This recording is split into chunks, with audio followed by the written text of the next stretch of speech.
Now we've been writing our Swift code on Swift Fiddle. Before we proceed, I would like to put this out there.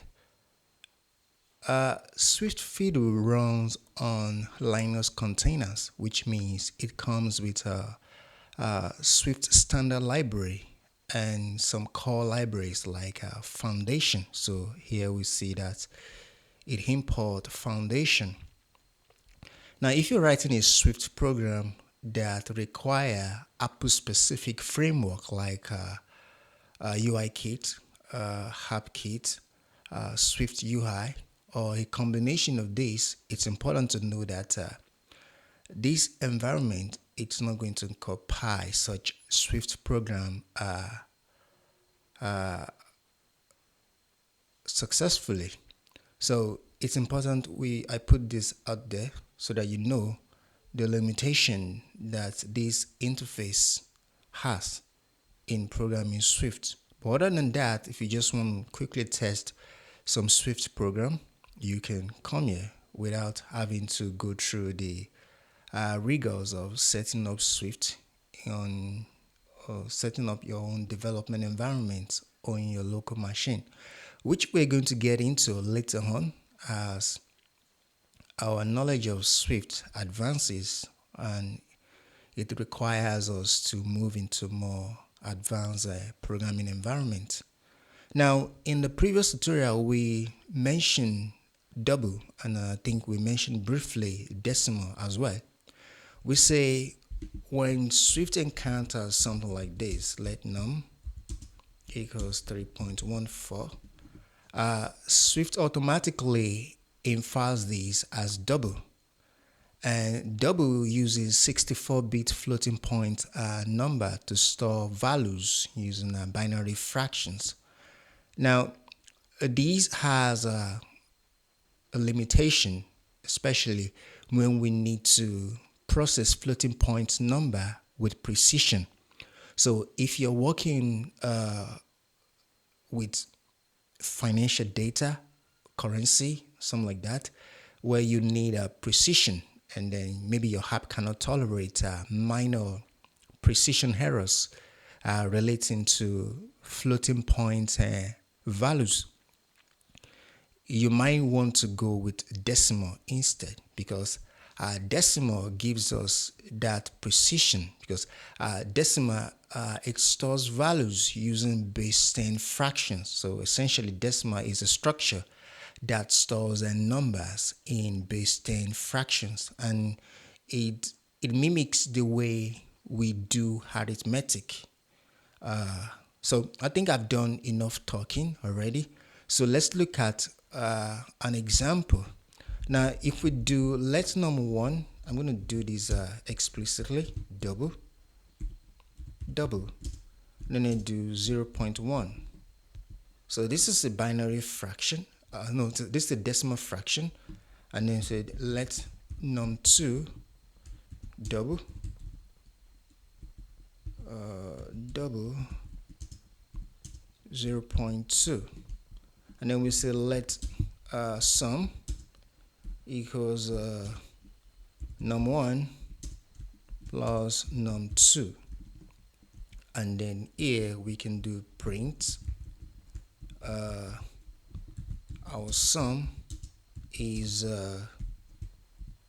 sum, like so. So I'm going to clear this, and then I'm going to run this.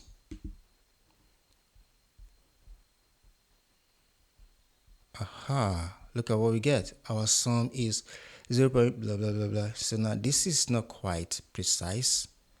So if your data or the application you're working with cannot tolerate this kind of result, then there is decimal to the rescue. So the way out of this, the way to overcome this limitation is to resort to decimal type. And this is how we do for decimal. So we can do let decimal 1 equals, so this is decimal, and then here we can have a label string, and then we have 0.1. This is very important for precision. So we have this label, and then we store the value as string, like so. Okay, and then we can have let decimal 2 equals decimal. So this is a type, and then can do the label, and then here we can do 0.2 as well. Okay, now here we can do let decimal sum equals decimal 1 plus decimal 2, so that we can do print a sum of decimal 1. No, I'm not gonna do that. The sum of okay, let's do this.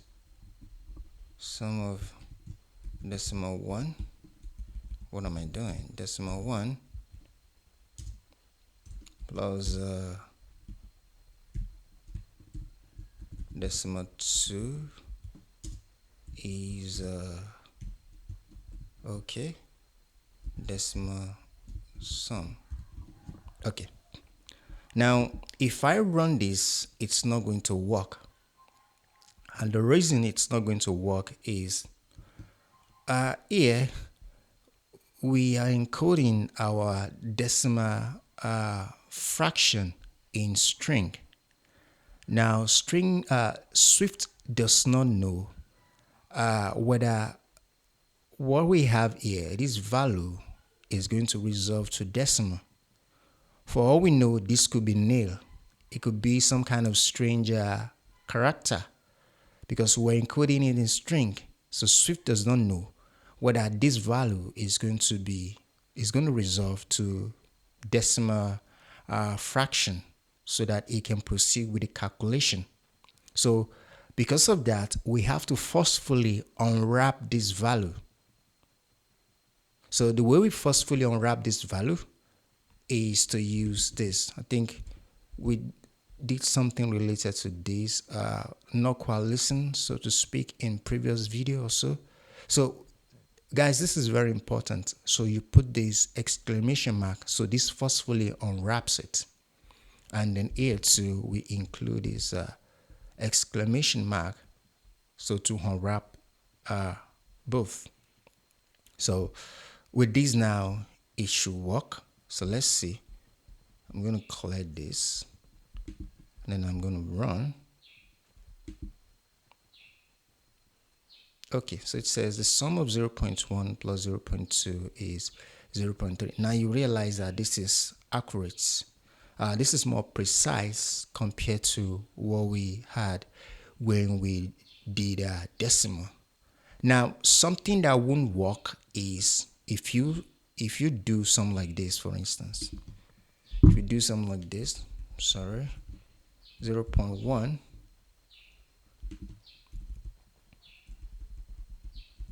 0.2, let's remove this. If you do this, this is not going to work. So let me just show you. So oh, it's working. I wasn't sure that was going to work. In my previous encounter, it has not worked. So why is it working? Decimal 0.1, 0.2. Okay, so this works. If I do this, does it work?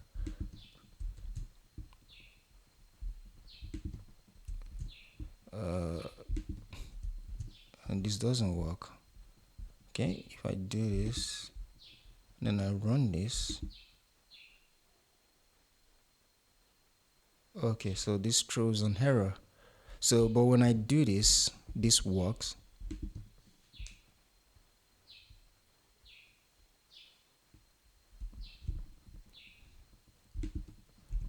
Okay, this works.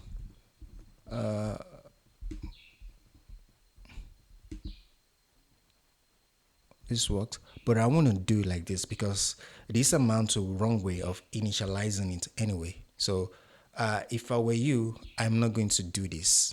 I'm just going to stick with this. Although it works here, I don't know why it works. This is like the first time I'm encountering something like this.